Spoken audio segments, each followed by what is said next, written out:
Görünüşü fərqli, dadı isə çox ləzzətli qızıl gül qönçəsi formasında şirniyyat resepti bölüşürəm. Keçək reseptimizi hazırlamağa.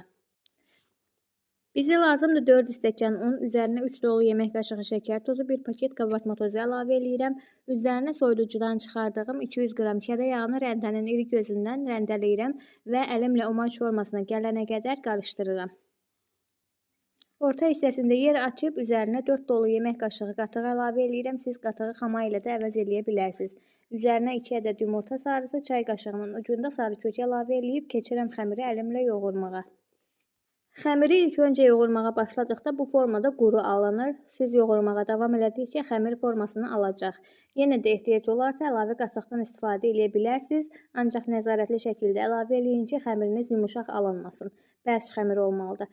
Keçirik içliyi hazırlamağa. 2 stəkan qoz ləpəsinin üzərinə 1 stəkan şəkər tozu əlavə eləyirəm və 1 yemək qaşığı qədər yumurtanın ağını əlavə eləyirəm. İçliyi də hazırladığımıza görə artıq keçirik xəmirə forma verməyə. Xəmirə uzunsov forma verib kiçik toplar hazırlayıram. Bir-bir göstərdiyim formada yumru şəkildə açıram. Bıçaq vasitəsilə tam ortasına gələcək şəkildə kəsik atıram və içlikdən 1 çay qaşığı dolusu əlavə eləyib göstərdiyim formada bükürəm. Bükdükdən sonra ehtiyac olarsa içərisinə əlavə qoz ləpəsi əlavə eləyə bilərsiniz.